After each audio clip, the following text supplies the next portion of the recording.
Hello, everyone. Welcome to Greyhammer. Today we're going to be doing the ringneck snake care guide, specifically the northern ringneck snake. But you should be able to use this as a kind of basis for most ringneck snakes. This is not a northern ringneck snake, but the picture was so pretty. This is more of a coral-bellied ringneck. They all do have this beautiful belly, but not all of them are this vibrant red. So this is another pretty snake that I think you could convince your spouse who's afraid of snakes to that you'd be able to keep them for a few reasons, which we'll get into in shortly. Fun fact, actually, these are venomous, rear-fanged venomous, though some actually don't have fangs at all, and they have a venom gland in their eye that, as they bite, the venom seeps from that gland into the bite wound. It's not any more dangerous than like bee venom. So, not a dangerous snake whatsoever, but it is trying to tell you, hey, I'm scary. It's not. Habitats, they like to be in forest primarily, but also on the banks of streams where you might have drier regions. So you've got your northern and your southern. Um, they're basically, they are the same species. They're just different subspecies. So technically we're doing southern, but northern also works, um, kind of, because I live in Alabama, so we're doing this kind of section where they kind of intermingle. They get about 10 to 15 inches long, so a very small snake. Lifespan of 10 years average. Some people say they can get up to 20 years in captivity, which so you could be keeping the snake for a while, which is nice. Um, so on to enclosure options. Realistically, the smallest enclosure from Dubia is both going to be one of the cheaper ones you can get and one of the best ones you can get. 24 by 18 by 12. So it's like a 22-gallon tank. You could keep more than one. They are somewhat communal. Um, and $105. So really realistic price range. It's a very small snake, so enclosure is actually great for them. They're not super active either because they are a fossorial species, but I would say this is the preferred size. I wouldn't go any smaller than this, except you might go by for like if you could find a 24 by 12 by 12, but most places I think are going to be more expensive than $100 for that type of enclosure. What does fossorial mean? It means it's an animal that kind of likes living not necessarily underground, but under leaf litter, logs, things of that nature. So it's not super common that you're going to be able to see this snake super often, which is why I don't think you should get much bigger than this enclosure, because otherwise you'll never see them. Um, Lighting. This snake is crepuscular to nocturnal, meaning it comes out at dawn, dusk, and night. So a low UVB light like this would be great. So 12-inch shade dweller, $49.99, reasonable UVB lighting. So if they do want to bask and get some sun, they can. And as for heating, 50-watt bulb. This snake does not need a lot of heat. When I say basking temperature of 80, that's not necessary as far as I've been able to find. I'm putting it there because I think it would be beneficial. Some people are saying that room temperature is fine for these snakes. However, I think providing them a temperature gradient is probably beneficial. So I would highly, highly, highly recommend you have these temperatures, just because it's probably better for the snake. The snake may be able to survive in room temperature, but I would not suggest it. But yeah, pretty cheap there. Mister, this is maybe not even necessary. I did not change the slide at all from the garter snake. I apologize. Infrequent misting, they do like a decent amount of humidity, like 40% with spikes up to like 60.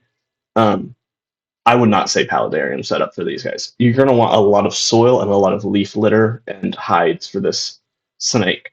Again, you could just use a mister bottle to occasionally spritz them. And for Western species, they may even want less humidity. So this is optional. It's not necessarily required. Um, Substrate. This is a must. They're going to want a good bit of substrate so they can burrow, hide under logs and things. So your plantation soil's going to work great for them. I'd suggest adding lots of sphagnum moss to hold in humidity, give them that rich soil. But it's a cheap option that's really going to work great for them. Um, so decor. Provide plentiful hiding spots along with a human hide with sphagnum moss. This is going to be a must for this snake more than most other snakes that we ever talk about. So driftwood like this will work great for them to hide under. They might climb up to, like if you put like the basking area here, they might climb up to it, but they're not super known for climbing. These cork rounds as hides will work great. Even long, thin ones. I think corrugated tubing would also make great. You could do spray foam to make it look like logs. Would work great for this snake. You could even have it to where it's up against the glass so you can see it as it's hiding. There's some great things you could do with this snake. I think it could be really fun.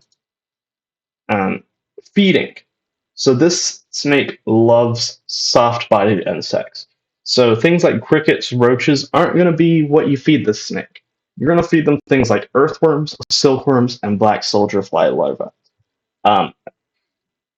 Mealworms, you could feed them in their pupal state, but I've seen it recommended not to feed them like full mealworms. So earthworms, silkworms, and black soldier fly. Earthworms are probably your easiest ones to get besides black soldier fly larvae, which you might have branded as calcigrubs or nutrigrubs. Silkworms are going to be your most nutritious food option, going to have great protein and calcium. You will need to dust all of these.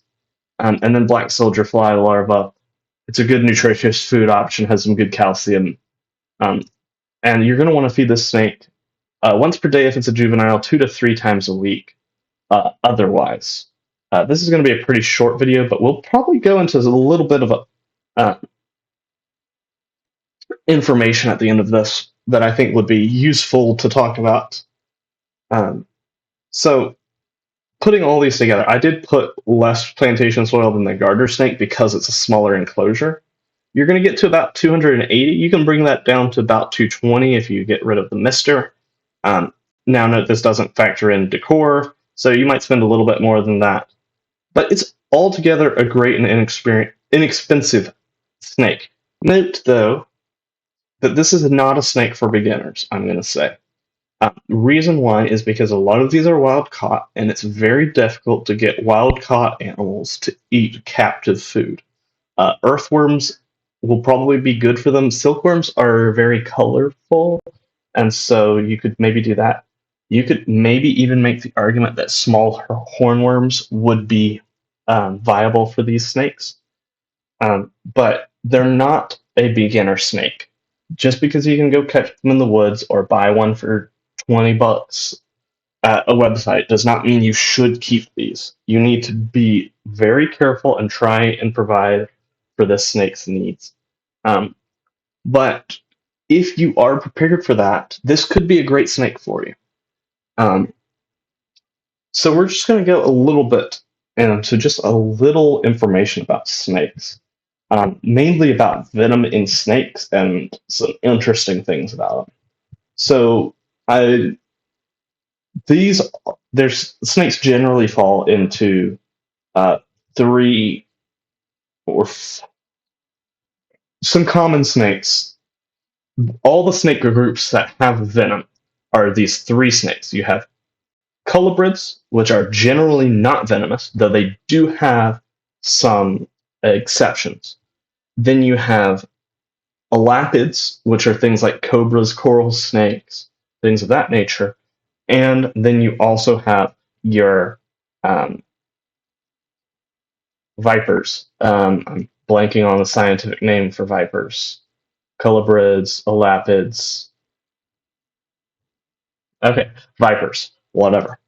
So colubrids are going to include mostly non-venomous snakes. Now, of course, you also have boas. I don't believe they're included in the colubrids, um, but let's go ahead and just keep them off the table for now because I'm sure we'll do a different video for them later. Different uh, boas and pythons, which are different. Um, so let's get into some colubrids, and we're going to talk about venom for the most part. So the colubrids that are venomous are things like the ringneck snake, which, again, not a very dangerous venom. It is thought to be purely for taking down prey and not designed for defense against predation, which means it's not dangerous to humans. Same thing for things like hognose snakes. I'm trying to think of any other venomous colubrid snakes. Just a subnote: the difference between venomous and poisonous is that venomous means they inject you with venom. Poisonous means that you have to eat them to ingest their venom. Um, some snakes, like this one, are using that bright color to say that they're either venomous or poisonous. An example of this would be coral snakes, which is a member of our next group, the elapids. Elapids are, oh, and colubrids are all rear-fanged, which we'll discuss in just a second with our elapids. Elapids are also rear-fanged snakes. Um, Elapids include things like cobras, mambas, coral snakes, sea snakes are elapids. And what we mean by rear fanged is that they don't have those big front fangs that you see with like rattlesnakes and other vipers. They have smaller teeth at the back of their mouth that they can't just strike really quickly and inject venom. What they have to do is they have to bite and then chew the venom into their prey. However, even though they don't have super long fangs, and so they're not necessarily as likely to envenomate you, they do have, on average, more dangerous venom. That's because their venom is a neurotoxin as opposed to a hemotoxin like the snakes mostly found in our next group. Some elapids and mainly cobras, I believe. I'm not an expert in snake venom, so fact check me if I'm wrong. Some do contain a mix of uh, hemotoxins and neurotoxins. Neurotoxins just means it messes with your nervous system. So it could cause necrotizing tissue. It could cause uh, one common neurotoxin. Um, it changes the action potential in your muscles, so you just start constricting your muscles super fast, and you eventually go into cardiac arrest. That's what happens with Black Widow spider venom. But hemotoxins is part of the viper family, which those are the snakes that have those large two front fangs. Things like rattlesnakes, copperheads, cottonmouths. You've got the gaboon vipers. You've got adders, asps, um, other fertilances, things of that nature. They have those front two fangs, and they have hemotoxins for the majority. I'm not aware of neurotoxins in the viper family. Could be wrong, though. They also have heat sensing pits.